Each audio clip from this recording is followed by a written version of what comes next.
Magandang araw sa iyo, Miss Gwen, at sa mga taga-subaybay ng inyong programa.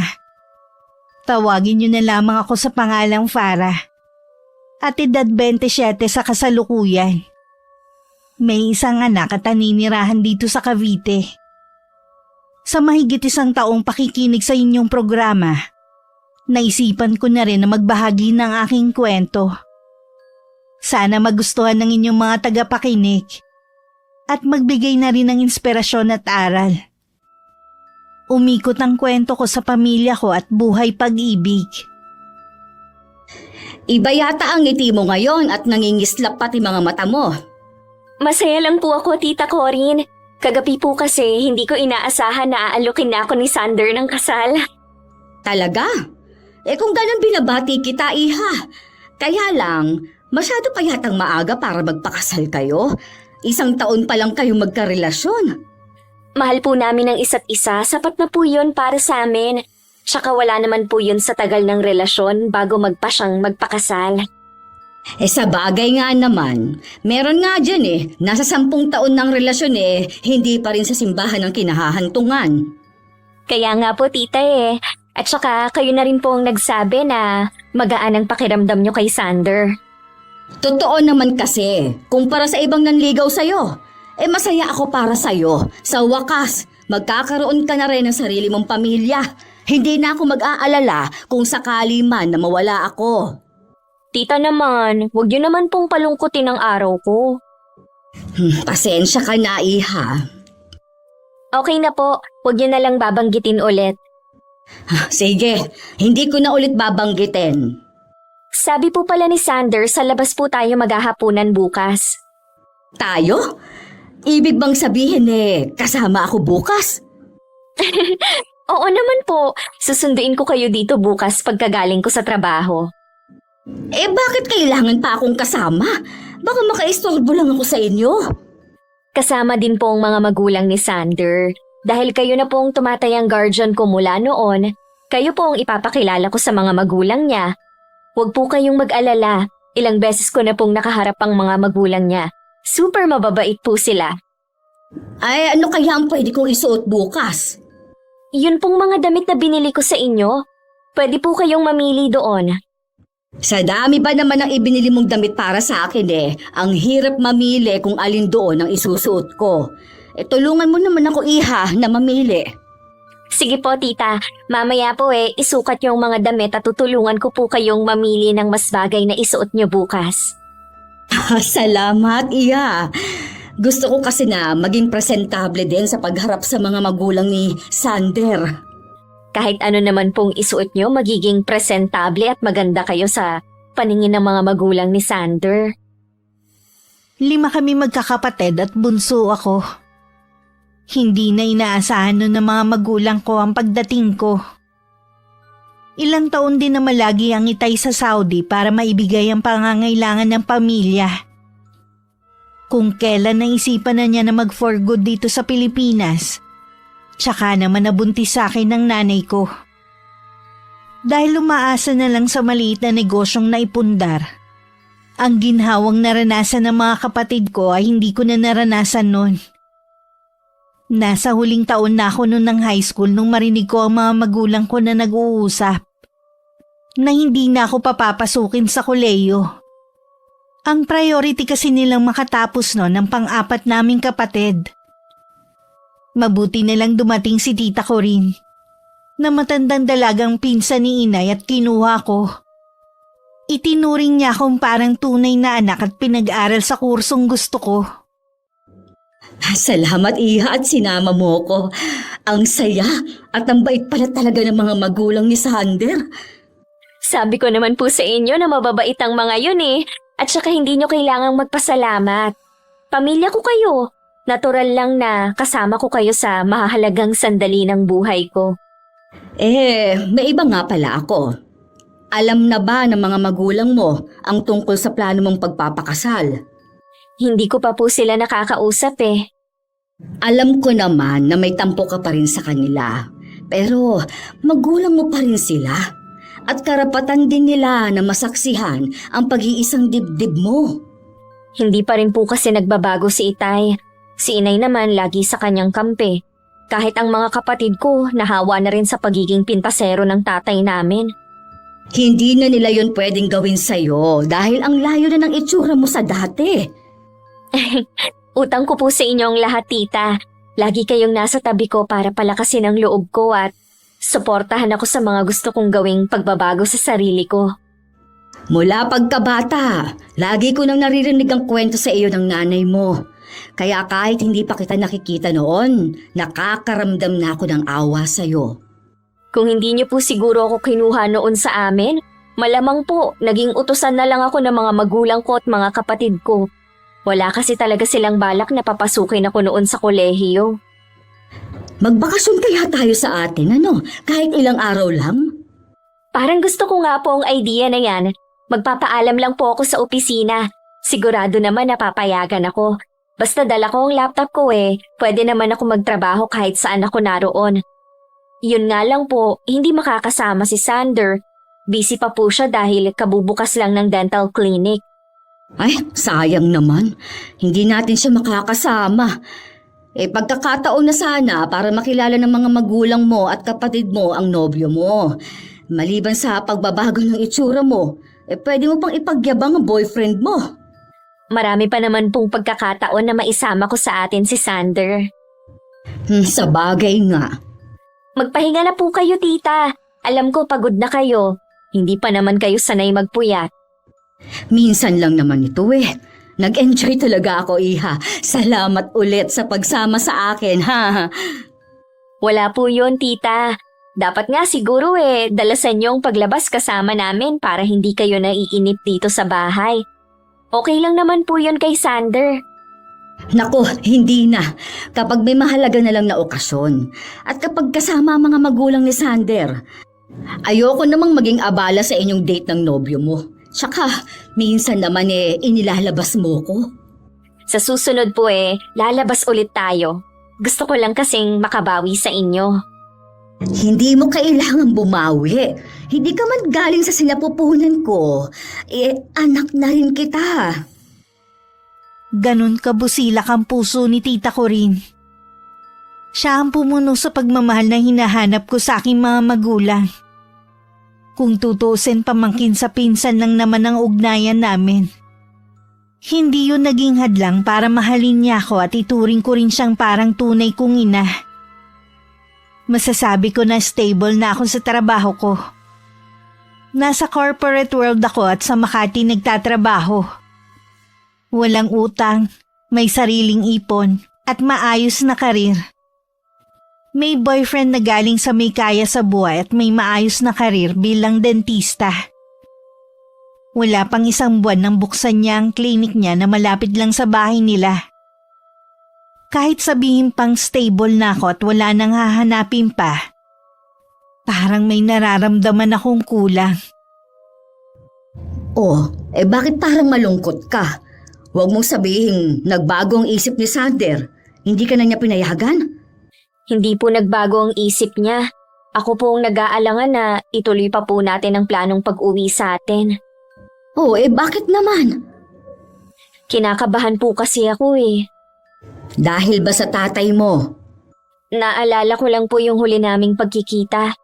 Kung paano niya ako pagtawanan sa harapan ng mga kaibigan niya. Kalimutan mo na yon.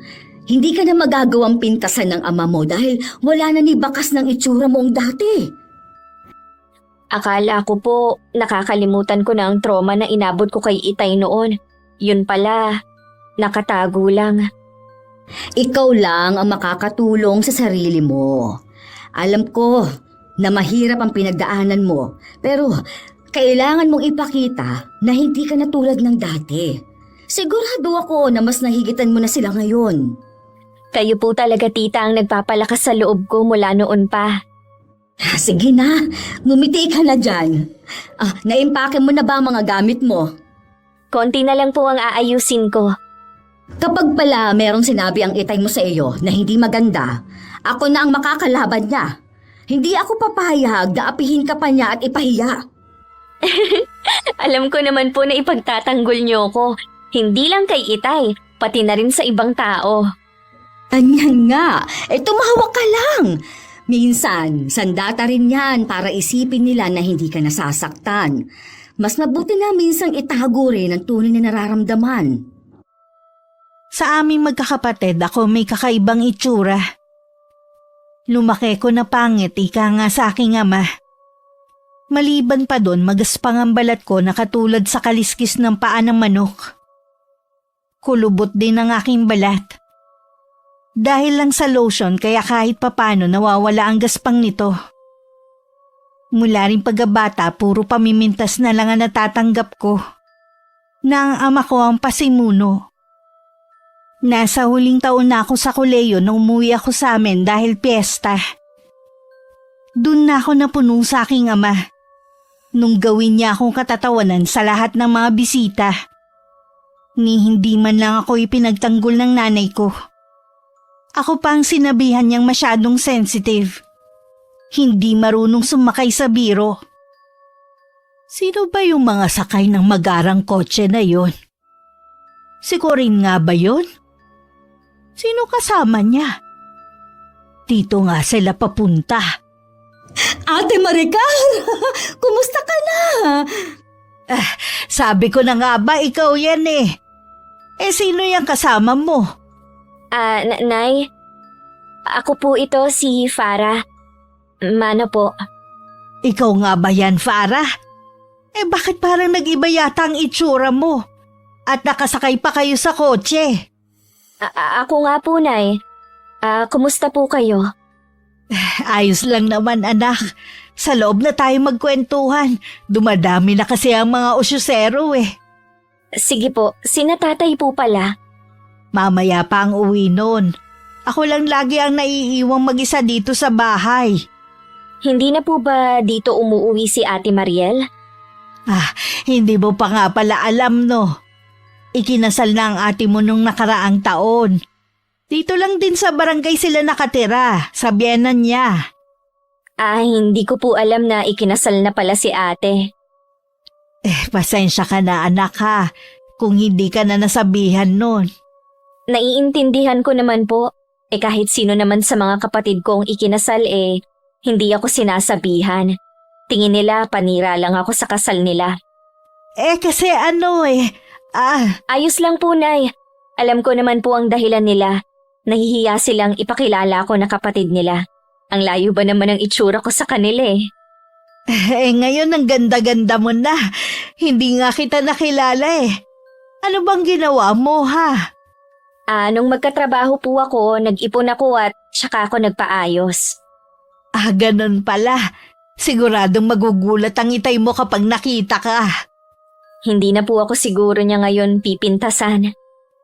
Hindi mo pa rin pala nakakalimutan ang ginawa sa'yo ng tatay mo. Yun siguro ang dahilan kaya hindi ka na umuwi dito eh. Hindi ko naman po kayo nakakalimutan. Kaya nga po lagi ako nagpapadala eh. Nagpapasalamat nga pala ako sa perang ipinapadala mo. Minsan kasi gipit kami ng tatay mo eh. Napeste kasi ang mga baboy na alaga namin. Naubos lang ang puhunan namin. Wala rin namang ibinibigay ang mga kapatid mo eh. Hayaan niyo po, Nay. Dadagdagan ko ang padala ko sa inyo sa susunod. Ngayon palang nagpapasalamat na ako sa'yo. Teka lang ha, ikukuha ko kayo ng merienda. Nung pumasok si Inay sa kusina, ginala ko naman ang paningin ko sa kabuuan ng bahay. Napansin ko na yun pa rin ang dating itsura. Mas pinaluma pa nga lang ng panahon. Sa nakikita ko, hindi na rin nila pinag-aksayahang iparenovate. Marami ding alaala ang nag-uunahan sa isip ko. Hindi nga lang masasayang alaala kaya agad ko yung inalis sa aking isipan. Ilang sandali lang bumalik na rin si Inay dala ang 2 basong juice. Oh, uminom muna kayo. Alam ko pagod kayo sa biyahe. Salamat, Ate Maricar. Ang dami niyo namang dala. Magtatagal ba kayo? Oo, te. Magbabakasyon sana kami dito ng ilang araw kung okay lang naman. Okay lang naman. Mabuti nga yun para makasama naman namin si Farah. Ganon din po ako, Nay. Gusto ko rin po kayong makasama. Siya nga pala, Farah. Sabihin mo na sa nanay mo. Anong ibig mong sabihin, Iha? Kasi po, Nay, ikakasal na po ako. Ha? Kanino naman? Kay Sander po, 1 taon na po kaming magkarelasyon. Nakausap na rin po ng mga magulang niya ang tita Corin. Ganun ba? Di wala na palang problema. Plano ko rin po na papuntahin siya dito para makaharap niyo. Mabuti naman kung gano'n at inaalala mo pa rin kami. Siyempre naman ate, magulang pa rin kayo ni Farah. Sige na, inumin niyo na ang juice na inihanda ko. Aayusin ko lang yung kwarto na tutulugan niyo. Kasalukuyan kami nun nasa kwarto ni tita ko rin nang dumating ang tatay ko. Grabe ang kabog ng dibdib ko ng mga oras na yun. Bahagya pa nga ako nagulat nung kumatok si inay sabay tawag sa pangalan ko. Sabi niya gusto raw akong makausap ni Itay. Inayos ko muna ang sarili ko bago lumabas. Nakatayo sa gitna ng sala si Itay at napakunot ang noo habang nakatingin sa akin. Lumapit ako at inabot ang kamay niya para magmano. Kamusta po kayo, Tay? Ikaw nga ba yan, Farah? Bakit parang nag-ibang itsura mo? Sabi ko naman sa'yo kanina malaki na ang ipinagbago niya. Hindi lang itsura mo nagbago, pati katayuan mo sa buhay. Sa'yo ba yung kotse sa labas? Hiniram ko lang po yan, Tay. Mas maginhawa po kasi ang biyahe namin pauwi dito kung may sasakyan. Ganun ba? Sabi ng nanay mo magbabakasyon kayo rito. Opo, kasi gusto ko kayong makasama ni Inay. Bakit inabot pa ng 5 taon bago ka umuwi dito sa atin? Abala lang po kasi ako sa trabaho . 4 na oras lang naman ang biyahe papunta dito sa atin. Kung gugustuhin mong umuwi anumang oras magagawa mo.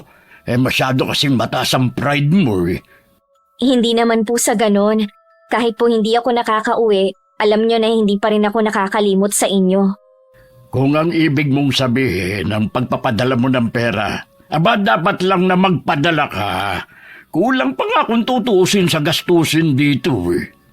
Dadagdagan ko na lang po sa susunod. Aasahan ko yan, ha? Bakit nga pala gumanda ka ng ganyan? Nagparitoke ka ba? Matangos na kasi ilong mo . Kuminis na rin ang balat mo. Opo. Siguro dyan na lang naubos ang sahod mo, no?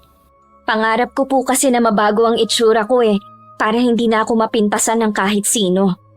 Alam mo, para, mas mahalaga pa rin ang ugali kesa itsura. Aanin mo naman ang ganda kung pangit naman ang ugali. Di wala rin. Bakit po kayo, Tay? Wala nang ginawang iba kundi laitin ang itsura ko. Mabait at masunurin naman ako sa inyo, Ano ka mo? Farah, mabuti pa tawagin mo na ang tita ko rin mo. Kakain na kamo tayo ng hapunan. Sige po, Nay. Maiwan ko po muna kayo. Ay, palagay ko kaya nagpaganda ang anak natin dahil sa'yo. Bakit naman ako magiging dahilan niya? Nakalimutan mo na ba? Mula pagkabata wala ka nang ginawa kundi pintasan ng anak natin. Totoo naman na pangit siya noon. Ikaw naman kasi sa dami ng pwede mong paglihihan, paapa ng manok. At saka may edad ka na kasi noon nung pinanganak mo siya. Kaya puro latak na lang ang nakuha niya. Sana naman magbago ka na sa pakikitungo sa kanya. Palagay ko si Farah ang magbibigay sa atin ng kaginhawaan na hindi natin naranasan sa 4 nating anak. Hindi ako sigurado. Hanggat nasa poder siya ng tiyahin niya, malabo ang sinasabi mo. Siguradong kinokontrol siya ni Corin. Hindi naman siguro. Kita mo nga na pinapadalhan niya tayo Kala mo naman napakalaki ng pinadadala niya sa atin. Di ba narinig mo naman dadagdagan niya ang perang pinapadala niya? Bago umalis si Farah, kausapin mo na paayos ng bahay natin kaysa maubos ang pera niya sa pagpapaganda. Babanggitin ko sa kanya sa ibang araw. Pagtatagal naman sila dito Habang nandito sila, hinga mo ng pambili ng pagkain. Alangan naman na tayo pa magpapakain sa kanila. Nagbigay na nga si Farah kanina. Kaya nga nakabili ko ng masarap na ulam. Para tuloy ako nagutom. Uy, maghain ka nang para makakain na tayo. Dahil matagal na akong hindi kumakain ng hapunan ng mga magulang ko at si tita ko rin lang ang kumain nung gabing yun. Nagkulong lang ako sa kwarto at inayos ang mga ipamimigay ko sa pamilya ko. Ano na ba ang kinakain niyang si Farah ngayon? Kumakain pa rin naman siya ng kanin, pero madalas sa umaga lang. Puro salad na lang ang kinakain niya. Yung ba yung mga dahon? Abay, maraming damo sa paligid. May kasama pang bulaklak. Kung gusto niya, ipangunguha ko siya bukas. Ano ka ba, Nicandro? Hindi magandang biro yan. Ayoko na magsasalita ka ng ganyan kapag kaharap ang anak mo. Hindi ka pa rin pala nagbabago, kuya. Ginagawa mo pa rin katatawanan si Farah. Biro lang naman yun. Masyado naman kayong seryoso. Ano nga pala ang ginagawa ni Farah sa kwarto? Inaayos niya ang mga ipamimigay sa inyo. May mga pasalubong pala siya. Dapat kanina pa niya yun nilabas. Nagpahinga muna kasi kami. 4 na oras lang naman ang biyahe. Napagod kayo? Siya nga pala. Totoo ba na abala si Farah kaya hindi nakakawi? Oo, katunayan nga niyan. Mula na magtrabaho siya ngayon lang siya nakapagbakasyon. Kasalanan naman niya yun. Ayaw niyang magbakasyon kung pwede naman yata. Nabanggit pala ng anak mo na ikakasal na siya. Talaga? Kanino naman? Sander ang pangalan. Mukhang okay naman yung boyfriend niya. Mabuti may nagkagusto sa kanya. Oo nga pala. Maganda na nga pala siya ngayon. Ewan ko lang kung yung dati pa niyang mukha, kung may magkakagusto sa kanya. Matanong nga kita, kuya. Bakit ba ganyan ang trato mo kay Farah? Ano naman ang ibig mong sabihin ko rin? Mula pagkabata kasi, hindi mo na minahal si Farah. Yung 4 mong anak, pinag-aral mo.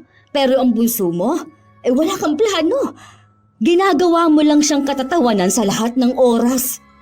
Nakita mo naman siguro kung ano itsura ni Farah. Sa tingin mo kaya sinong ama ang matutuwa? Dapat ikaw na ama ang unang nagtatanggol sa kanya. Pero ikaw pa ang nangunguna sa pamimintas sa anak mo. Kahit ano pang itsura niya, dapat lang natanggapin mo siya at mahalin. Kayo naman ang gumawa sa kanya at hindi naman niya kagustuhan na maging magulang kayo. Wag naman sana kayo magtalo sa harapan ng pagkain. Pasensya ka na, Ate Maricar. Nawalan na ako ng ganang kumain. Magpapahinga na lang ako. Maiwan ko na kayo. Tignan mo ang ginawa mo. Ano bang ginawa ko? Wala naman Masyado lang sensitive ang pinsan mo Ganun yata kapag matandang dalaga. Pakiusap naman, ngayon lang umuwi ulit dito ang anak mo. Huwag mo naman sanang sirain. Baka mamaya magalit yun, hindi tayo imbitahin sa kasal niya. Oo na, ikaw naman Dumating lang ang anak mo, nag-iba ka na rin Katatapos ko lang ayusin ang mga ibibigay kong pasalubong nung pumasok si tita ko rin. Nagtaka naman ako kung bakit ang bilis niyang matapos maghapunan. Sabi pa naman niya kanina nagugutom siya. Parang nabasa naman niya ang laman ng isip ko. Biglang nawala ang gutom ko dahil sa ama mo. Bakit naman po? Hindi pa rin pala siya nagbago. Napansin ko nga rin po yun kanina. Tumanda lang siya, pero ganun pa rin siya. Kung gusto mo nang umuwi, sabihan mo lang ako, ha? Kahit gabi na, pwede naman tayong umalis. Sayang naman po ang pagpunta natin dito. Gusto ko rin pong makita ang mga kapatid ko at ang mga pamangkin ko. Sige, ikaw ang bahala. Basta kapag hindi mo na kaya, ha? Magsabi ka lang. Kaya ko naman po. Maghapon naman wala ang itay Mabuti na lang nagsasalita na kahit papaano ang inay mo. Hindi katulad dati, puro sang-ayon lang siya sa ama mo. Medyo nag-aalangan na nga lang po ako ngayon na ipakilala si Sander sa kanila. Naisip ko nga rin yan. Natatakot po ako na baka ipahiya niya ako sa boyfriend ko. Wala pa naman pong alam si Sander sa nakaraan ko. Hindi mo pa pala sinasabi sa kanya? Akala ko ba Hindi po natuloy dahil nauunahan ako ng kaba. Paano po kung iwan niya ako? Kung talagang mahal ka ni Sander, maiintindihan ka niya.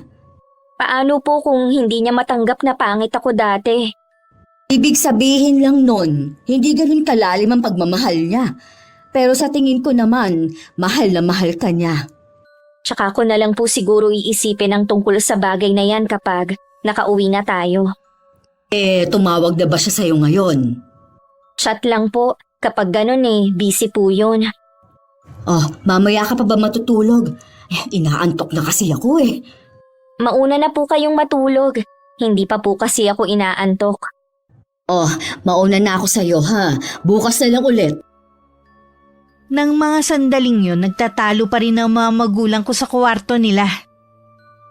Sa kauna-unahang pagkakataon kasi pinagtanggol ako ng nanay ko sa tatay ko.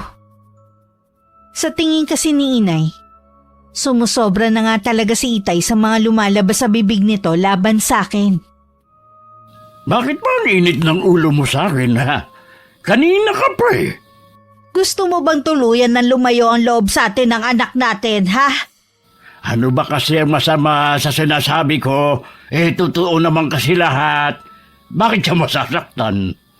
Kapag tuluyan na rin nainis sa atin si Corinne, baka kumbinsihin niya si Farah na tapusin na ang bakasyon nila rito. Di umalis sila, pakialam ko. Tumatanda ka talagang paurong. Tingnan mo ang binigay sa atin ng anak mo kanina. Ang laki naman ng pera na yan. Sa 4 ba nating anak nakaranas tayo na mabigyan ng ganitong kalaking halaga. Sila kasi mga pamilyado na. Paano pa sila magsusuporta sa atin? Kahit naman noon na wala pa silang mga asawa madalang na rin ang pagbibigay nila. Mabuti na lang may maliit tayong kabuhayan. Ano ba kasi yung gusto mong gawin ko, ha? Gusto ko habang nandito si Farah maging mabait ka sa kanya. Mabait naman ako, Mabait ka na ba sa lagay na yan, ha? Sige na nga. Mas magiging mabait pa ako sa anak mo. Masaya ka na ba? Alam ko kasi na kahit magkaroon na ng sariling pamilya si Farah, hindi pa rin niya tayo pababayaan. Hindi katulad ng mga kuya at ate niya. Nabanggit ba ng anak mo kung kailan ang kasal? Wala pa siyang sinasabi. Pero ipapakilala raw niya tayo sa boyfriend niya para mapag-usapan na rin ng kasal. Kawawang lalaki. Alam kaya niya na pangit talaga dati si Farah? Hindi ko alam dahil wala naman nababanggit ang anak natin. Kung sakaling makilala natin ang lalaki, ako na ang nakikiusap sa iyo. Huwag na huwag mong ibubuko ang nakaraan ng anak natin. Oo naman. Sinasabi ko na sa iyo, Nicandro, ha? Oras na masira ang kasal ng anak mo nang dahil sa iyo. Mawawala ako sa iyo.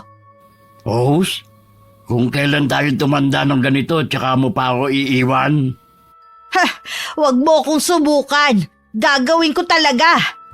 Oo na, mabuti pa yung matulog na tayo. Pagod akong maghapon, tapos gigising na naman ako ng maaga. Mas masarap ang buhay ko sa abroad noon. Di bumalik ka doon. Kung pwede nga lang sana. Kung hindi ako umuwi noon, hindi mabubuo si Farah. Wala na sana akong pangit na anak.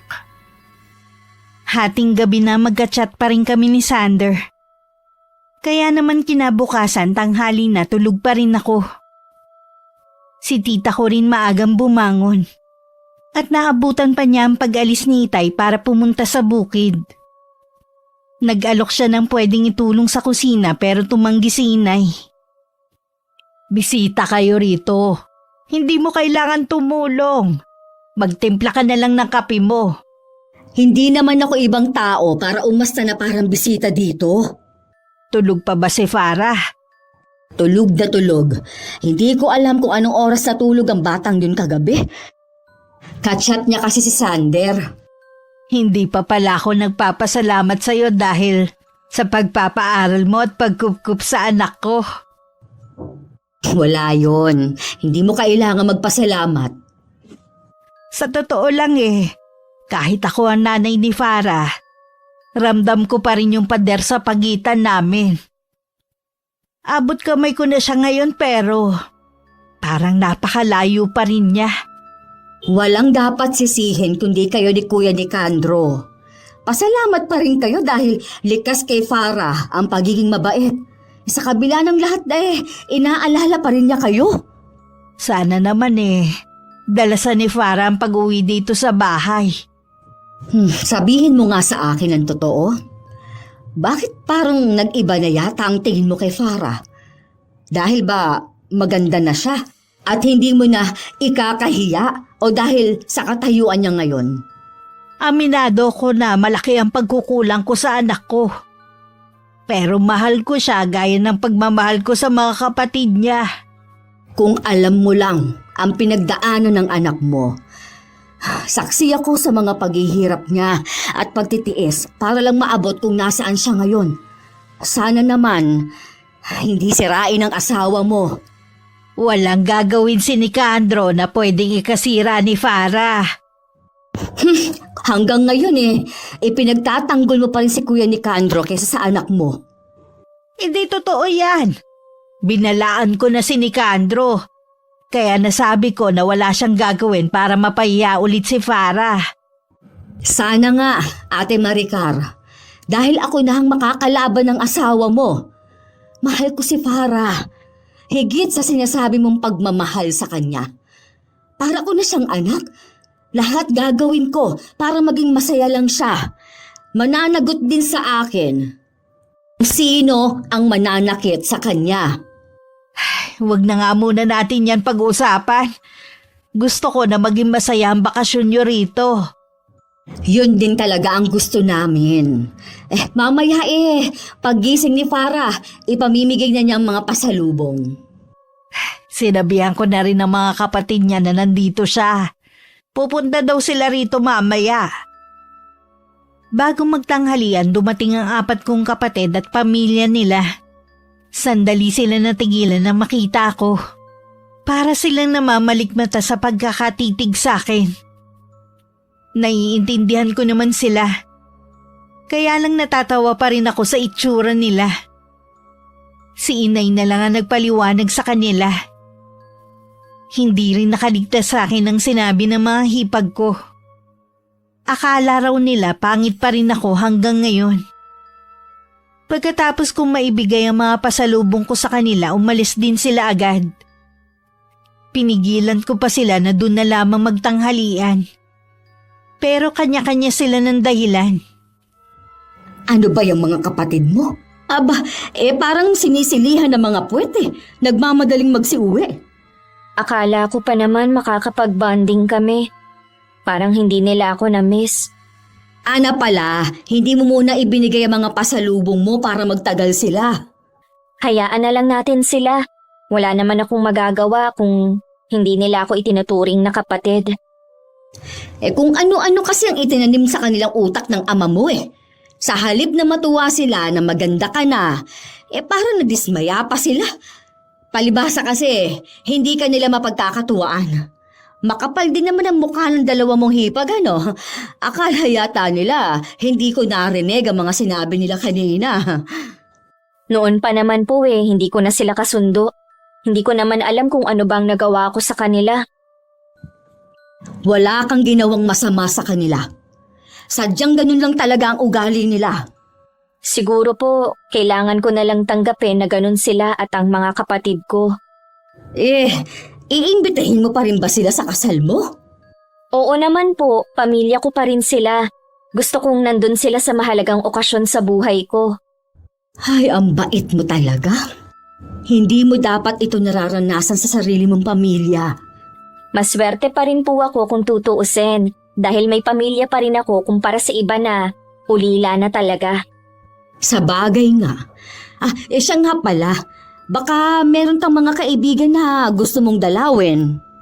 Wala naman po akong naging kaibigan dito Ganun ba? Di, mamasyal na lang tayo. Sige po, Tita Corinne, para hindi tayo mainip. Nagpaalam muna kami kay inay na mamamasyal sandali. Dahil hapon na hindi na ganun kasakit ang init ng araw. Naglakad-lakad lang naman kami sa buong barangay namin. Doon lang namin napansin na wala pa rin palang pagbabago. Nadagdagan lang ang mga bahay.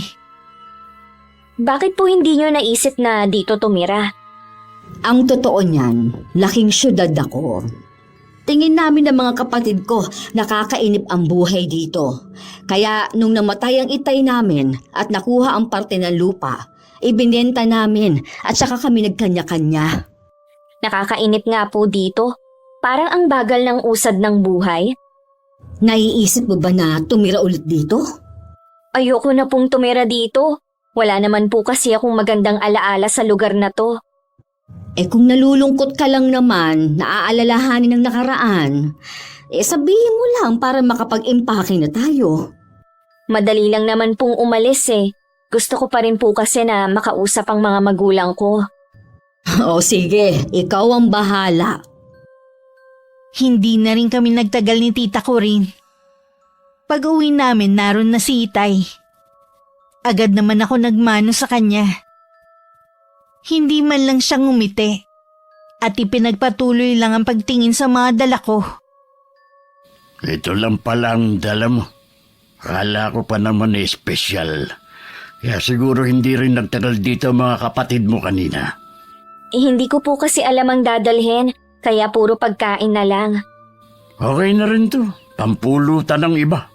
Pagtsatsagaan na lang namin ang mga ito. Umiinom ka pa rin pala, kuya? Oo naman, pero madalang na nga lang. Dapat siguro tay, huwag na kayong uminom. Masama na po kasi yun sa kalusugan lalo na may edad na rin kayo. Nagsimula lang naman akong uminom nung pinanganak ka. Mabuti nga hindi ako nalulung sa pag-inom ng alak eh.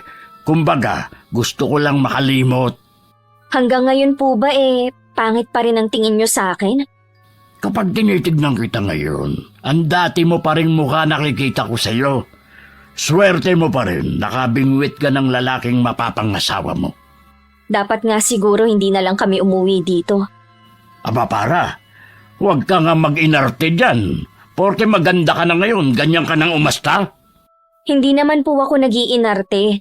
Akala ko kasi ngayong maganda na ako, magiging proud na kayo sa akin. Paano kung magiging proud sa isang retokada, ha? Hindi ko na po alam kung saan ako lulugar. Nung pangit ako, ikinakahiya niyo ako. Ngayon naman, ganun niyo pa rin ako tratuhin. Kahit na anong gawin mo, hindi na magbabago ang trato ko sa'yo. Kaya huwag ka nang umasa pa na matutuwa ako sa'yo. Hindi ko na napigilan pa ang tumakbo papasok sa kwarto. Agad naman akong sinundan ng tiyahin ko. Sa loob ng silid doon ako umiyak dahil sa sama ng loob. Nawalan na rin ako ng pag-asa na magagawa akong mahalin ni Itay. Mabuti pa, aayusin ko na ang mga gamit natin. Buong buhay ko, wala na akong ginawa kundi ang mamalimos sa atensyon ni Itay. Lahat naman ginawa ko para ipagmalaki rin niya ako gaya ng mga kapatid ko. Hindi na talaga magbabago ang itay mo. Sa halip na magpasalamat nga siya sa mga dala mo, pinintasan pa. Aayusin ko na po ang mga gamit ko. Ayoko na dito. Magpahinga ka na lang dyan. Ako na ang bahala. Magpapaalam lang ako kay Inay. Kaya lang ang ayokong lumabas ng kwarto. Ako na lang ang magsasabi sa kanya.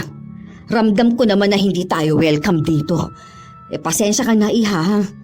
Kung hindi kita pinilit, hindi tayo uuwi dito. Ginusto ko rin naman po. Dahil gusto kong makasama ang mga magulang ko at mga kapatid ko. Sa ipinakita ng magulang mo at mga kapatid, pag-isipan mo pa rin kung ipakikilala mo sa kanila si Sander. Ayoko lang na mapahiya ka. Lalo tuloy ako nakaramdam ng pangamba at pag-aalinlangan. Naisip kong baka sirain lang ni Itay ang nalalapit kong kasal. Nang sulyapan ko si tita ko rin, malapit na siyang matapos sa kanyang ginagawa. Ilang sandali lang nakarinig kami ng sunod-sunod na katok at pagtawag. Binuksan ko naman yun at pumasok si inay. Bahagya pa siyang natigilan na makita ang mga bag namin.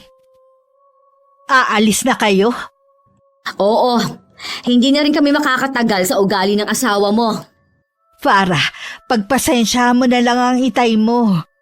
Kinausap ko na siya kanina. Tsaka malapit ng gumabi.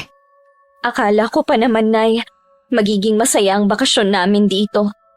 Yun pala, pasasamain na naman ng itay ang loob ko. Huwag mo na lang pansinin ang itay mo. Matanda na rin naman siya eh.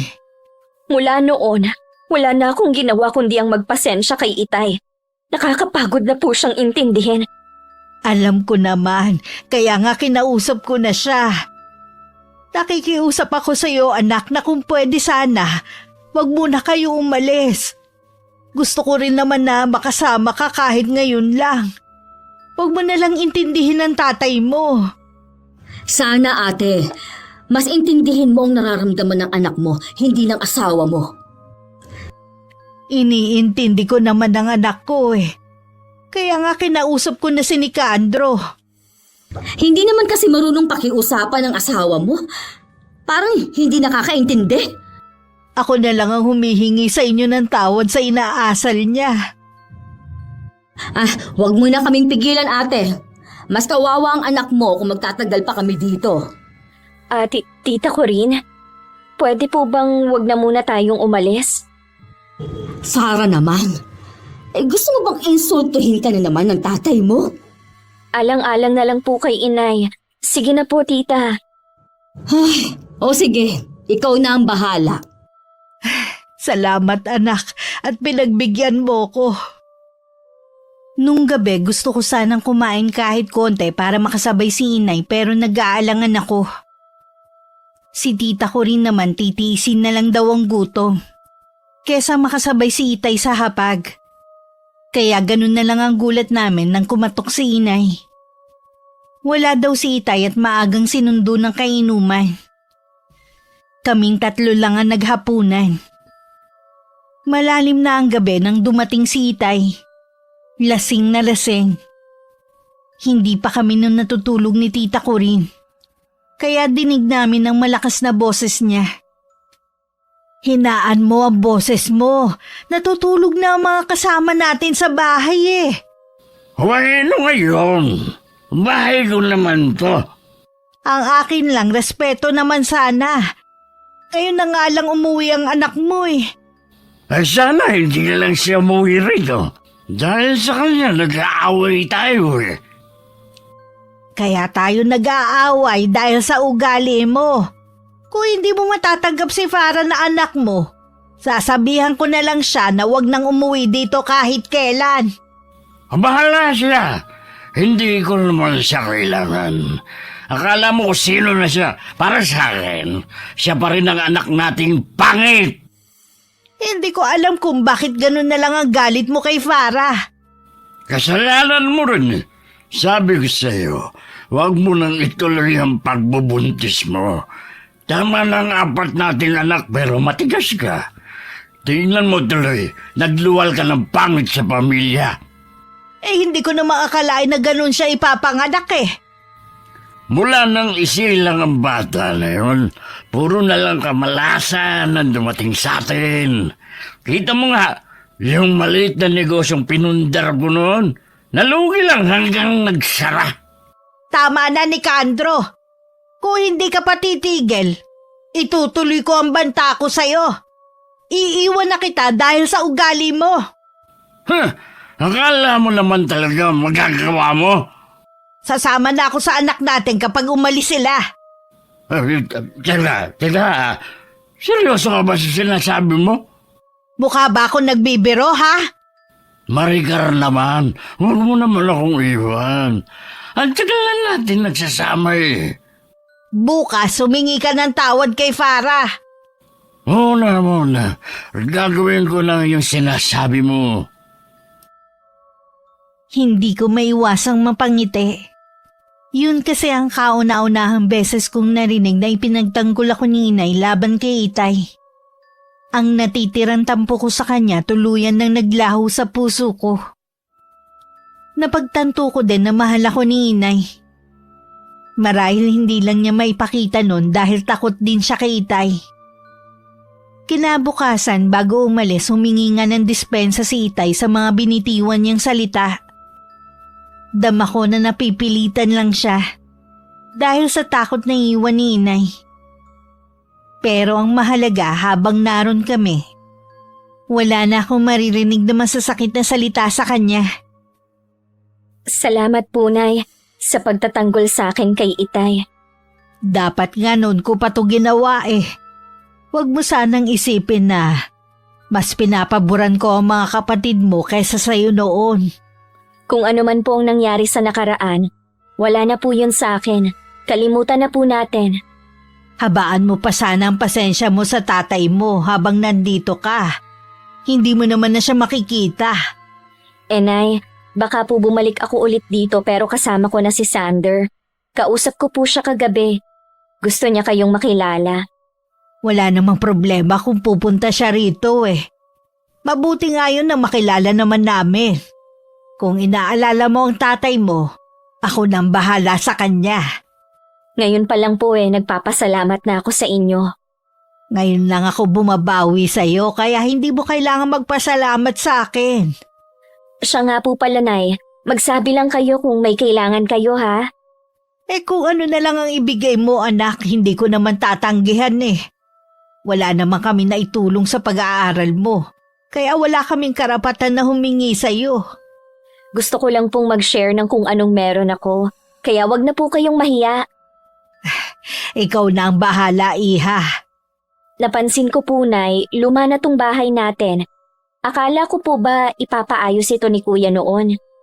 Ang dami nga nilang plano sa bahay na to eh. Hindi naman natuloy. Mag-iipon lang po ako para maipaayos natin ang bahay natin. Paano mo pa magagawa yun mag-aasawa ka na? Siyempre, iba na ang prioridad mo. Nag-usap naman po kami ni Sander na kahit kasal na kami, magtatrabaho pa rin po ako. Mas okay pa rin po kasi ang may sarili akong pera. Tama ka naman, iha. Huwag mo kaming gayahin ng tatay mo na walang ipon. Masyado kasi kaming umasa na hindi kami pababayaan ng mga kapatid mo eh. Hindi ko po kayo pababayaan ni Itay kahit may sarili na akong pamilya. Pangako ko po yan sa inyo. Yung maalala mo lang kami, sapat na sa akin. Alam kong nahihiya lang si inay na magsabi ng kailangan nila. Pero desidido na ako na tulungan ng mga magulang ko sa abot ng aking makakaya. Nung sumunod na araw, wala naman ako naririnig na anuman kay Itay. Pinanguha pa nga niya kami ng buko at ilang prutas na tanim niya. Nasa silid ba yung magtita? Ang anak lang natin ang nandun. Si Corinne may pinuntahan na dating kakilala. Nabanggit mo na ba kay pare yung mga kailangan natin? Nagkukusa naman ang anak mo eh. Mabuti pa rin kung sasabihin mo. Baka kung ano-ano lang iibigay niya. Pag-iipunan daw niya ang pagpapaayos ng bahay natin. Pag-iipunan pa? Ibig sabihin wala siyang pera? Meron naman siguro, hindi nga lang sapat. Ilang taon na siyang nagtatrabaho Wala pa rin siyang ipon. Paano yata puro pagpapaganda ang inuuna? Wala na tayong pakialam doon. Sariling pera naman ang ginagastos niya eh. O ba'y dapat tayong inuunan niya, makabayad man lang siya ng utang na loob sa atin? Ano bang utang na loob ang sinasabi mo dyan, ha? Mula nung tumuntong sa high school nun si Farah, siya na nagpapaaral sa sarili niya. Kung ano-anong nilalako niya para lang makapag-aral siya. At kaya siya nakapagtapos ng koleyo dahil kay Corinne. Sa kanya may utang na loob ang anak natin. Kung hindi dahil sa atin, wala sana siya sa mundong ito. Oo nga, pero sama ng loob lang naman ang ibinigay natin sa kanya. Habang nandito siya, ngayon ko lang naisip ang mga pagkukulang ko sa kanya. Pero gusto pa rin niya tayong suklian ng kabutihan. O lahat na ibibigay niya, tanggapin mo. Huwag mong kalilimutan na wala na tayong maaasahan sa apat nating anak. Humihingi nga ako kay Arnold ng pang-abono, wala daw siyang pera eh. Lintik na buhay talaga to. Susubukan ko kung makakahingi ako kay Farah mamaya. Huwag mo lang subukan, pilitin mo. Alam mo naman yung mga kalakal na lang ang kinabubuhay natin. Malapit nang dumilim nang magising ako. Hindi ko alam kung dumating na ba si tita ko rin. Bumangon na lang ako at pumunta sa kusina. Naabutan ko si inay na nagluluto na ng hapunan. Napahaba yata ang tulog mo, iha. Oo nga po eh. Dumating na po ba si Tita Corinne? Hindi pa nga eh. Baka nawili sa pakikipagkwentuhan. Tutulungan ko na po kayo, Nay. Huwag na, iha. Baka maulingan ka pa. Kahoy pa rin kasi ang gamit natin dito eh. Baka madumihan lang ang kamay mo. Maupo ka na lang dyan at kwentuhan mo na lang ako. Halos alam naman po ninyo ang nangyari sa akin eh. Wala na po akong maikukwento sa inyo. Meron nga pala akong sasabihin sa iyo. Ano po yun, Nay? Kasi mga tanim sa bukid lang ang ikinabubuhay namin ng itay mo eh. Wala kasi kaming pambili ng abono dahil napeste nga ang mga alaga naming baboy. Baka pwede mo naman akong pahiramin ng pambili ng abono. Iyon lang po pala. Bibigyan ko na lang po kayo, wag niyo nang bayaran. Salamat, iha. Pasensya ka na kung sa'yo ko lumapit. Mga kapatid mo kasi, mula nang magsipag-asawa, wala na kaming naasahan ng tatay mo. Sabi ko naman po sa inyo, ako nang bahala sa pangangailangan nyo. Kanino nga po palang bukid ang tinatamnan ng itay? Sa pinsan niya. Nagbibigay naman siya ng porsyento kapag nakakabenta ng kalakal ang ama mo eh. Ganun po ba? Sandali lang po, Nay ha. Kukunin ko lang yung wallet ko. Nakahinga naman ng maluwag si inay dahil nalutas ang isa nilang problema ni itay. Pinasobrahan ko na rin ng bigay para may panggasto sila sa mga susunod na araw. Dumating ang pag-alis namin ni tita Corinne. Nakaramdam man ako ng lungkot, masaya pa rin akong aalis. Dahil alam kong wala na akong sama ng loob na lilisan. Mahigpit ko pang niyakap ang mga magulang ko bago sumakay sa dala naming sasakyan. Pagdating sa bahay ni tita Corinne, hinarap ko naman ang mga kailangan kong gawin. Si Sander ba ang tumawag, iha? Opo, tita. Gusto na po niyang makilala ang mga magulang ko sa lalong madaling panahon. Di uuwi kayo sa inyo? Opo, at gusto ko nakasama kayo para marinig niyo rin ang sasabihin niya. Pwede naman. Kaya lang, iha. Dapat siguro ipagtapat mo na muna kay Sander ang nakaraan mo. Kapag nagkita po kami, sasabihin ko na sa kanya. Hindi naman siguro malaking bagay sa kanya yon. Dahil uso naman talaga ang mga retoke ngayon. Pero mas mabuti na rin na sabihin mo pa rin sa kanya. Ay, sana lang po kapag nagkaanak kami, hindi magmana sa akin ang magiging anak namin. Masyado mo namang kinawawa ang sarili mo. Sa tingin ko lang ha, baka may ininom ang inay mo noon kaya gano'n ang itsura mo. Di ba nga, tutulang itay mo na magbuntis ulit ang inay mo?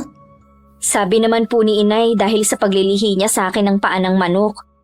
Posible rin. Mabuti pa, huwag na natin pag-usapan ng bagay na yan. Yung tungkol na lang sa inyo ni Sander ang isipin mo. Oo nga po excited na po ako sa kasal namin. May petsa na ba kayong napili? Meron na po, pareho namin gusto sa summer para siguradong hindi uulanin ang kasal namin. Okay rin yan. Sabihan mo lang ako para matulungan kita ha. Opo, tita. Nung makita kami ni Sander na pag-usapan namin ang pagbabakasyon namin ni tita Corinne sa amin. Maging ang tungkol sa kasal namin. Nagtakda na rin kami ng araw kung kailan kami uuwi sa amin. 1 linggo mula ngayon uuwi kami sa amin para makausap namin ng mga magulang ko. Halo ang nararamdaman ko ng mga sandaling yun. Mas nangingibabaw sa akin ng kaba. Pero agad ko rin yun inalis sa sistema ko. Ang kauuwi lang natin sa inyo, uuwi na naman tayo. Alam na po ni inay na uuwi tayong 3 doon. Ay sayang nga lang at hindi makakasama ang mga magulang ni Sander. Humingi naman po sila ng dispensa. Mahirap na po kasi kung pipilitin na magbiyahe ang ama ni Sander. Sino mag-aakala na may sakit pala sa puso ang ama niya? Mukha kasi siyang malusog kung titignan. Nagulat nga rin ako nang sabihin yun ni Sander sa akin eh. Kaya pala ang dami na ring bawal na pagkain sa ama niya. Maibang nga pala ako. Sinabi mo na ba kay Sander ang tungkol sa'yo? Hindi ko na po naisingit na sabihin eh. Tsaka na lang po siguro. Pero dapat masabi mo pa rin sa kanya bago kayo ikasal. Plano ko naman po talaga yun. Ayoko naman na meron akong ililihim sa kanya. Dumating ang araw ng pag-uwi namin. Parang may paru-paro sa akin tiyan. Sa kabila ng kabang nararamdaman ko, hindi naman mabura-bura ang ngiti sa labi ko. Pagdating nga sa amin, mainit naman na tinanggap ng mga magulang ko si Sander. Sa nadaanan naming restaurant, niyaya ng boyfriend ko si Itay. Hanggang doon, walang tigil ang masaya naming kwentuhan. Nagpunta lang ako sa banyo sandali. Pagbalik, natanaw ko si Itay at si Sander na seryosong nag-uusap. Mula nga noon nakitaan ko na ng pananamlay si Sander. Kinausap ko naman siya ng sarilinan dahil baka may problema sa kanyang ama. May nangyari ba sa papa mo? Kanina ko pa kasi napapansin na parang may problema ka. Ha? Ayos lang naman ang papa ko. Farah, bakit naglihim ka sa akin? Akala ko ba magiging tapat tayo sa isa't isa? Ha? Hindi kita maintindihan. Kinausap ako ng itay mo. Pag-isipan ko daw kung talagang ikaw ang gusto kong makasama habang buhay. Marami naman daw ibang babae dyan na masigit na maganda at hindi tulad mong retokada. Sinabi yun ng itay sa'yo? Oo, hindi lang yun. Ipinakita rin niya mga litrato mo nung hindi ka pa maganda. Sander, hayaan mo naman akong magpaliwanag o. Sasabihin ko naman sa'yo eh, tsumitsyempo lang ako. Sa tingin ko, pag-isipan muna natin ang mga plano natin. Kailangan ko rin kasing kausapin ng mga magulang ko eh. Nagbago na ba ang isip mo dahil nalaman mo na hindi ako maganda? Nagulat lang ako. Hindi ko kasi inaasahan ang matutuklasan ko eh. Sana, noong ka pa umamin. Nawala na ba yung pagmamahal mo sa akin? Hindi ganun kadali na mawawala ang pagmamahal ko sa'yo. Ang gusto ko lang sana bigyan pa natin ng panahon na makilala ang isa't isa. Alam ko na. Sige, hindi na kita pipigilan na umalis. Patawarin mo ko, Farah. Bigyan mo pa ako ng panahon. Itutuon ko muna ang panahon ko kay Papa. Nang maiwan akong mag-isa, tsaka ako magulgul ng iyak. Mabuti na lang nasa pinakalikod ako ng restaurant kung saan naroon ng garden. Walang tao ng mga sandaling yun. Kaya malaya akong maglabas ng samaan ng loob. Nandito ka lang pala. Kanina pa namin kayo hinahanap ni Sander. Nasaan nga pala siya? Teka, bakit ka umiiyak? Wala na po si Sander. Umalis na po siya, tita. Ha? Bakit? Ano bang nangyari? Nalaman na po niya ang totoo. Nagtapat ka na ba sa kanya? Bakit naman ngayon pa? Hindi po ako. Si Itay po ang nagsabi sa kanya kung ano-ano pa pong sinabi niya kay Sander. Ipinapakita pa niya ang mga litrato ko noon. Ay, ano bang klaseng ama ang meron ka? Hindi ako makapaniwala na kaya niyang sirain ang buhay mo. Nauna na ako umuwi sa bahay ng mga magulang ko at nagkulong na lang sa kwarto. Kung hindi rin lang gabi na, aalis na ako sa lugar namin. Parang sasabog sa matinding galit ang puso ko dahil sa ginawa ni Itay sa akin. Galit na kinausap din ni tita ko rin si Itay tungkol sa ginawa niyang pagsira sa kaligayahan ko. Nagbibiro lang naman si Nicandro eh. Masyado lang sensitive si Sander. Anong biro? Hindi ginagawang biro ang bagay na yon. Sinira ng asawa mo ang kaligayahan ni Farah. Para yun lang? Mabuti na nga rin yun para malaman natin ang totoong ugali ng lalaking yun. Sinadya mo talagang sirain ang buhay ng anak mo.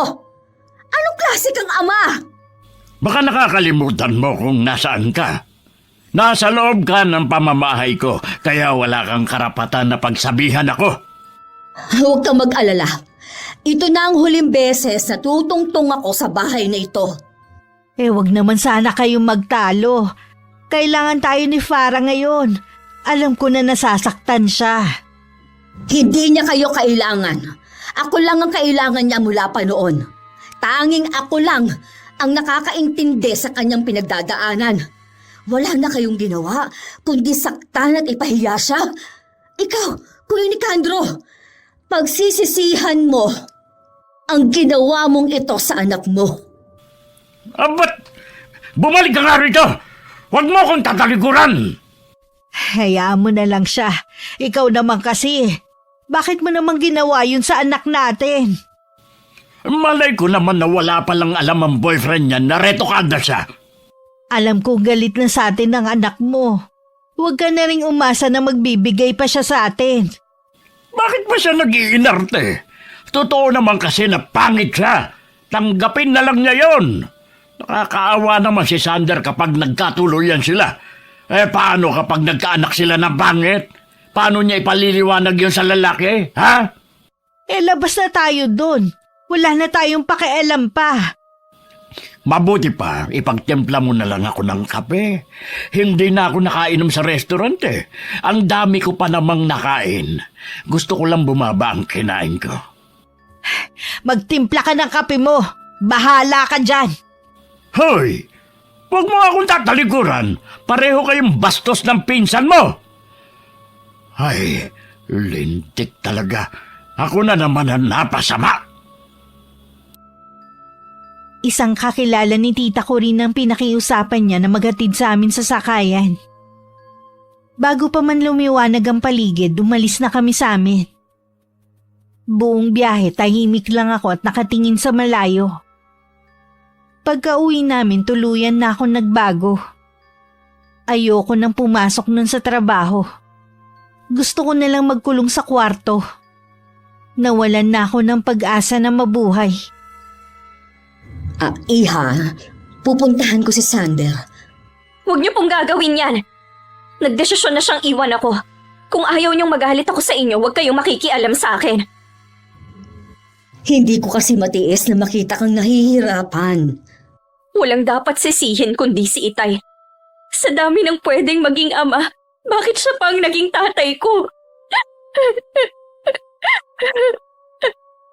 Hindi ko siya mapapatawad sa ginawa niya sa'yo. Maraming beses ko nang pinalampas ang ginawa niya. Pero hindi ang isang ito. Kailangan siya magbayad. Ayoko na silang maging magulang. Ayoko na silang makita kahit kailan. Kahit puro hindi magagandang ginagawa nila sa akin, gusto ko pa rin silang tulungan. Pero bakit puro pananakit na lang ang ginaganti nila sa akin? Tahan na, Iha. Mararanasan din ng ama mo ang mga ginawa niya sa'yo. Pangako yan. Tita, bakit ba puro na lang pagdurusa ang dinadanas ko? Masaya ka naman na. Kaya lang, mula na magkaroon ka ulit ng koneksyon sa mga magulang mo, doon ulit nagsimula ang kamalasan mo. Hindi pa kasi ako nakontento na kayo ang kasama ko eh. Sana hinayaan ko na lang na malayo ako sa kanila. Naiintindihan naman kasi kita. Alam ko na nangungulila ka sa pagmamahal ng mga magulang mo at hindi ko yun kayang punan kahit gaano pa kita kamahal. Mula ngayon, tuluyan ko nang pinuputol ang relasyon ko sa kanila. Sa bawat araw na lumilipas na hindi ako nagiging maayos ang lagay, parang dinudurog ang puso ni tita ko rin. Kahit ano rin ang pag-aalon niya sa akin, mas pinipili kong magkulong na lang sa kwarto. Lalo pa ako nalugmok sa matinding kalungkutan nang mabalitaan namin na umalis papuntang ibang bansa si Sander. at ang mga magulang niya. Isang araw na pasukan na lang ako ni Tita Corinne na wala ng malay at duguan. Napatili na lang siya habang pilit akong ginigising. Mabuti na lamang narinig ng mga kapitbahay ang paghingi niya ng tulong. Agad ako naitakbo sa pinakamalapit na ospital. Huwag mo na ulit gagawin na maglaslas ng pulso, ha? Nilakot mo ako ng gusto. Mabuti na lang walang natamaan na ugat. Sorry po, tita, kung pinag-alala ko kayo. Napakahina ko na talaga pagdating sa problema. Gusto mo bang magpakalayo-layo muna para makalimot ka? Huwag na po, Tita Corinne. Mag-aaksaya lang po tayo ng oras at pera. Hindi ganoon kadali na makalimot. Kailangan mong maging matatag, Iha. Lalo na ngayon. Ang sabi ng doktor, 2 buwan ka nang nagdadalang tao. Oh, totoo po ba yan? Oo, Iha. Magiging nanay ka na. Paano po kung kasing pangit ko din na lumabas ang batang to? Mararanasan din ba niya ang mga pinagdaanan ko? Kahit ano ang mangyari, huwag mong ipaparana sa kanya ang mga nangyari sa'yo. Pakamahalin mo siya. Lagi lang akong nandito para sa'yo. Hindi ko po alam kung magiging mabuti ba akong ina. Hindi ko naman po kasi naranasan na mahalin sa isang pamilya. Kung paano kitang minahal at inalagaan, yon ang iparanas mo sa magiging anak mo. Bahala na po. Kahit nung makauwi ako sa bahay, lagi pa rin akong tulala. Mabuti na nga lang napipilit na akong kumain ni Tita Corinne. Lingid sa akin, may pinaplano na pala siya. Kung paano makakaganti sa tatay ko sa pamamagitan ng kulang. Isang kakilala ang nagturo sa kanya kung kanino siya pwedeng lumapit. Malaki nga lang ang hinihingi pero hindi na niya yun inisip.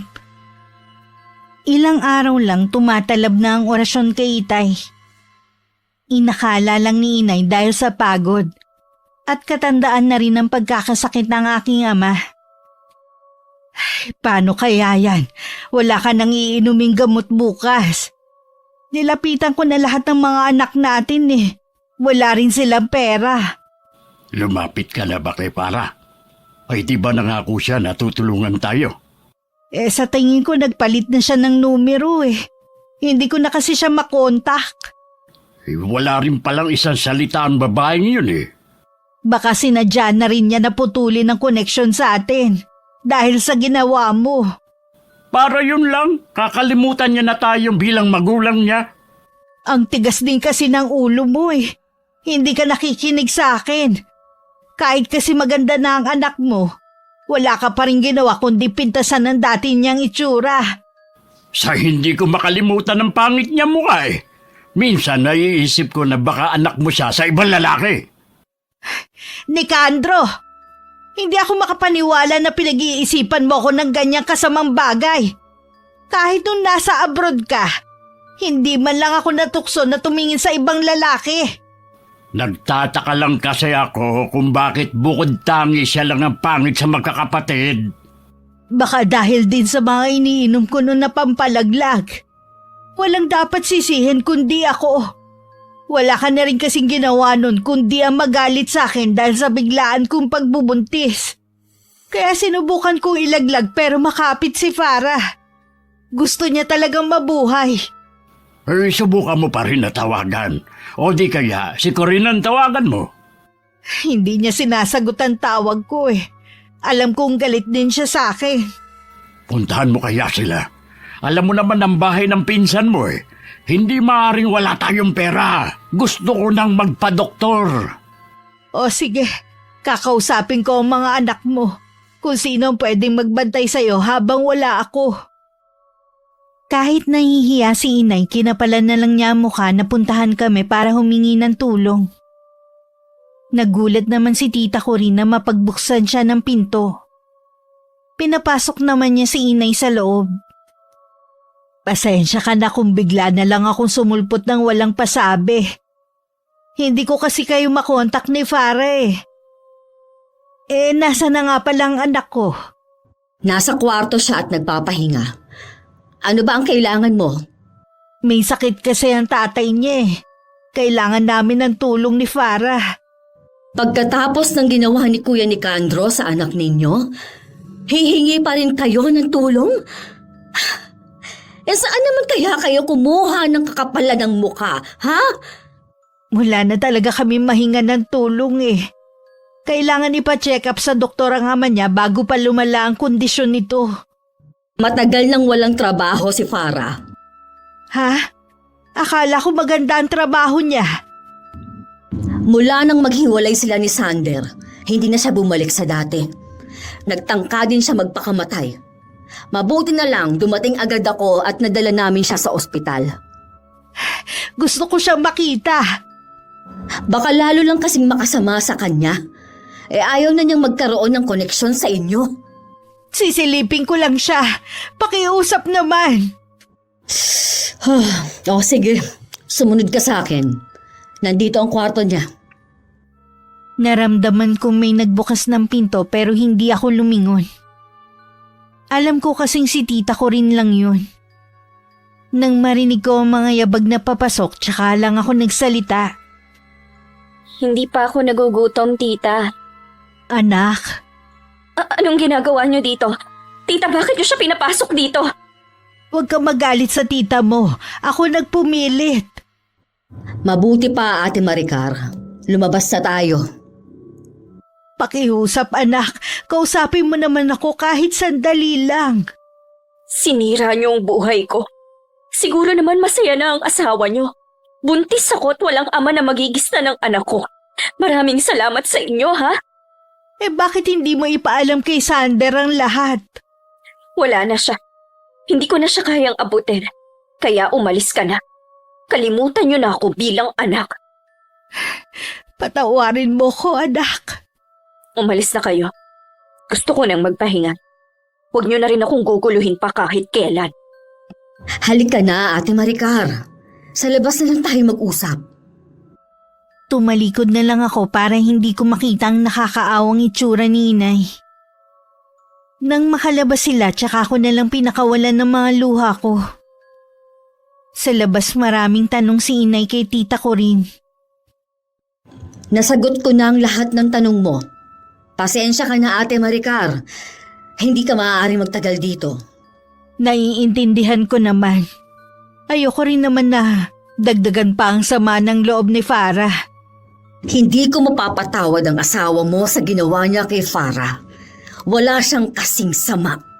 Kahit ako nakakaramdam na rin ng galit kay Nicandro. Parang ayoko na siyang makita at makasama. Ilang taon din ako naging bulag sa mga ginagawa niya. Ngayon lang ako natauhan. Magagawa mo ba siyang iwan sa gitna ng karamdaman niya? Karma na rin siguro yun sa kanya. Pasensya ka na, Ate. Bibigyan na lang kita ng pamasahe para makauwi ka sa inyo. Maselan magbuntis ang anak mo. Ayoko may masamang mangyari sa kanya kung makikita ka pa niya. Nauunawaan ko. Ikaw na ang bahala kay Farah, ha? Ingatan mo siya.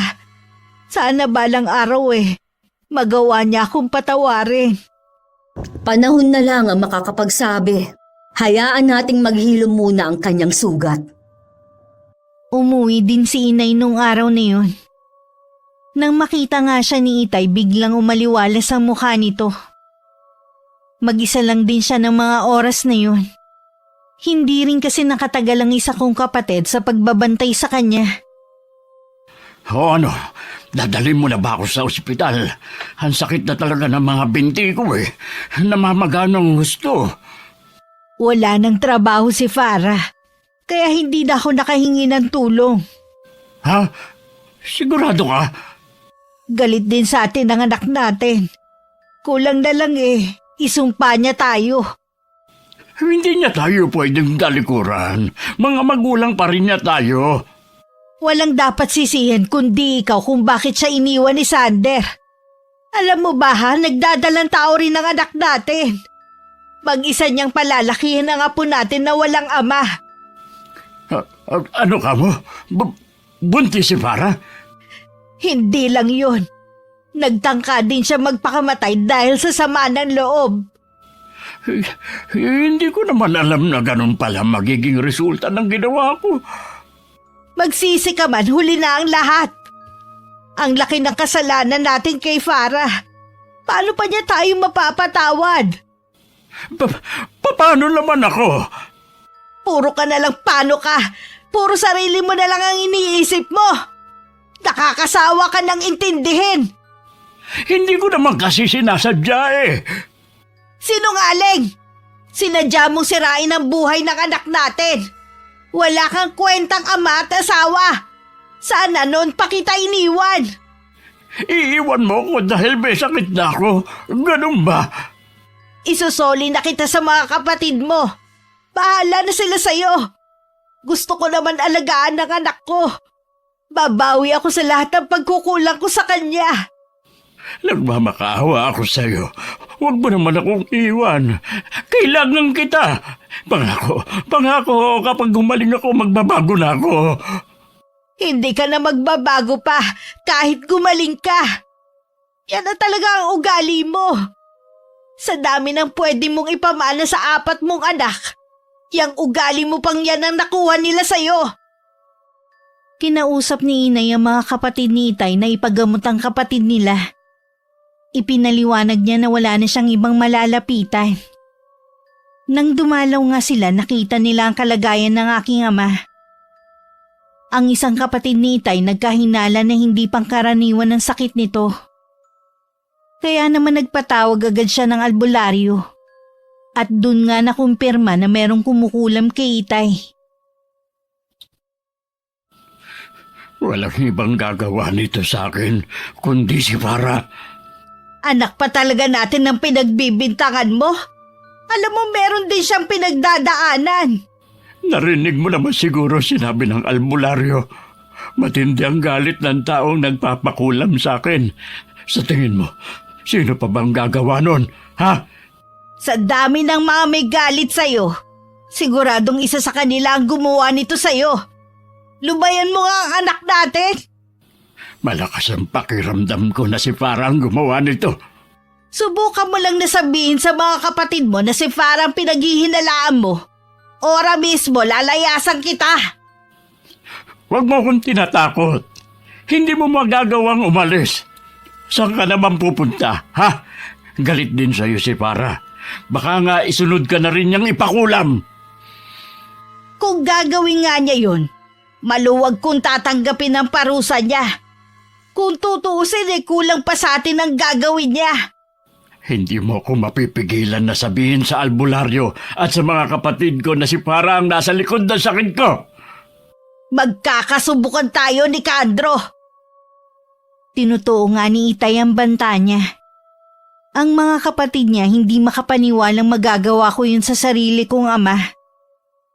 Pero sabi naman ng albularyo, isang lalaki ang nasa likod ng pangungulam kay Itay.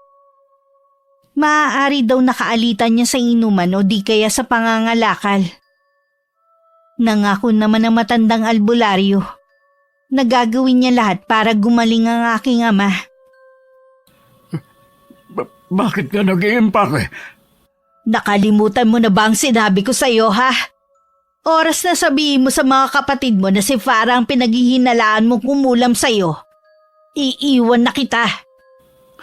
Huwag mo namang gawin sa akin to. Maawa ka naman sa akin. Hindi naman sila naniwala eh. Kung wala pang sinabi ang albularyo, masisira na naman ang anak natin sa mga kapatid mo. Wala ka talagang kwentang tao. Kung hindi na talaga kita mapipigilang umalis, hintayin mo muna akong gumaling. Alam mo, hindi ako makakakilo sa bahay na ito. Total, wala ka naman pakialam sa mga taong nakapaligid sa iyo eh. Wala na rin akong pakialam sa iyo. Huwag mo sanang kalilimutan na sumumpa ka sa harap ng altar na magsasama tayo habang buhay, sa hirap at ginhawa. Ikaw ba, tinupad mo yon ha? Di ba hindi? Kaya tigilan mo ako sa pangungonsensya mo. Buong buhay ko, wala na akong ginawa kundi pagsilbihan ka. Ngayon sarili ko naman ang iisipin ko. Nakikiusap ako sa iyo. Huwag mo akong iwan. Maricar! Bago tuluyang iwan ni Inay ang aking ama, Tinanong pa niya ang albularyo kung may pag-asa pang gumaling si Itay. Gagaling naman daw pero habang buhay nang may mararamdaman sa kanyang katawan. Walang nagawa ang mga kapatid ko kundi bantayan si Itay. Kahit kasi napagaling siya ng albularyo na natili lang siyang nakaratay sa higaan. Samantala buong puso naman humingi ng kapatawaran ng inay sa akin. Lumambot naman ang puso ko sa kanya. Salamat anak at hindi mo ko pinagtabuyan.